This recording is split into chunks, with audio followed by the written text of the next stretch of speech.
ప్రాణాలను అర్పించారు. వారు ఎవరి స్వార్థం కోసమో, వాళ్ళ కుటుంబాల కోసమో, లేకపోతే ఇంకొక ఉన్నతమైన చదువుల కోసమో వాళ్ళు పోరాడలేదు. వాళ్ళు పోరాడిందల్లా పేదవాడికి బువ్వ కావాలని, కడుపు నిండా బువ్వ ఉండాలని, తినడానికి తిండి కావాలని, కట్టుకోవడానికి బట్ట కావాలని, ఉండటానికి ఇల్లు కావాలని, రైతులకు గిట్టుబాటు ధర కల్పించాలని చెప్పి, ఉద్యోగులకు నిరుద్యోగులకు ఉద్యోగాలు కల్పించాలని, విద్యా హక్కులను కల్పించాలని చెప్పి, గ్రామాన ఉన్నటువంటి ఆదివాసులందరికీ పోడు భూములకు పట్టాలు ఇప్పించాలని చెప్పి, అలాగే గిట్టుబాటు ధర కల్పించాలని చెప్పి, ఇలాంటి సమస్యల కోసం రాచబండ నుంచి మొదలు పెడితే నిన్న జరిగినటువంటి మాళ్ళలో కర్రెగుట్ట వరకు అనేక మంది అమరవీరులు తమ అమూల్యమైన ప్రాణాలను ఇచ్చారు. కాబట్టి ఉన్నతమైన చదువులు చదువుకొని ఉద్యోగాలు వదిలిపెట్టి, ఉన్నత కుటుంబాలను వదిలిపెట్టి ఈ ఉద్యమంలో ప్రాణాలు ఇస్తా ఉన్నారు. ఏ ఒక్కరోజు 365 రోజుల్లో ఒక్కరోజు ఉద్యమానికి మనం ఒక రోజైనా పోరాటం చేయాల్సింది. ఇలాంటి అమరవీరులని స్మరించుకోవాలి, వాళ్ళ ఆదర్శాలతోటి ముందుకు పోవాలి. కాబట్టి ఆ తరుణంలోనే మీరందరూ కూడా ఈ అమరవీరులను స్మరించుకుంటూ ముందుకు పోతా ఉన్నాం.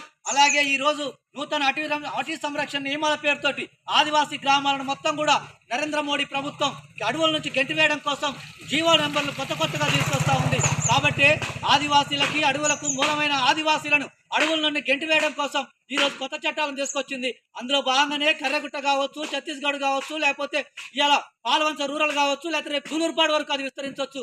కాబట్టి నూతన అటవీ సంరక్షణ నియమాల పేరుతోటి ఆదివాసీలు ఎవరు కూడా అడవుల్లో ఉండడానికి వీల్లేదు అని చెప్పి చట్టాలను తీసుకొస్తా ఉన్నారు. మరో పక్క పత్తి రైతులు మొత్తం కూడా మన దేశం నుంచి పోయే పత్తిని మొత్తం అమెరికా వాళ్ళు ఈ రోజు సుంకాల పేరుతోటి, పన్నుల పేరుతోటి మొత్తం కూడా నిలుపుదల చేస్తా ఉన్నారు. కాబట్టి మన దగ్గర ఉన్న పత్తికి డిమాండ్ లేదు. కాబట్టి గిట్టుబాటు ధర కల్పించాలని చెప్పి, సన్న ఓట్లకు 500 రూపాయల బోనస్ కల్పించాలని, అలాగే పండించిన పంటకు గిట్టుబాటు ధర కల్పించే బాధ్యత కేంద్ర రాష్ట్ర ప్రభుత్వాలదే. కాబట్టి ఆ రకంగా కల్పించాలని చెప్పి కోరుతా ఉన్నాం. దానికోసం నిత్యం పోరాడి అమరులైన అమరవీరులను స్మరించుకుందాం. వాళ్ళు ఇచ్చిన ఆశయాల వెలుగులో ముందుకు పోదాం.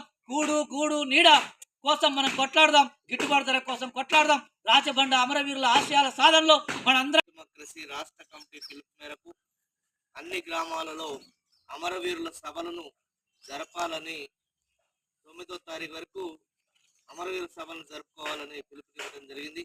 ఆ పిలుపులో భాగంగానే ఇక్కడ మన రాచబండ గ్రామంలో కామ్రేడ్ వీసా వెంకటేశ్వర్లన్న, కామ్రేడ్ ఏనుగు రాములక్క, ఇంకా ఎంకన్నలు మన ప్రాంతంలో మన సిపిఐఎంఎల్ న్యూ డెమోక్రసీ ఆధ్వర్యంలో అనేక రకాల రైతాంగ పోరాటాలు కానీ, భూమి పోరాటాలు కానీ, గ్రామ సమస్యలు కానీ, ఇలాంటి సమస్యల మీద నిరంతరం వాళ్ళు చనిపోయే వరకు మన పార్టీ నాయకత్వంలో అనేక రకాల పోరాటాల్లో పాల్గొని ప్రాణాలను అర్పించారు. వారి పేరు మీద ఇక్కడ స్తూపాన్ని కట్టుకున్నాం. మనం సంవత్సరానికి ఒకసారి మనం ఈ అమరవీరుల సభలను జరుపుకుంటాం. దేశవ్యాప్తంగా, మన రాష్ట్ర వ్యాప్తంగా జరుపుకునే సభలు ఇవి. అందుకోసమే ఈ ప్రాంతంలో అనేక రకాల పోరాటాల్లో పాల్గొన్న మన అమరులను తలుచుకొని ముందుకు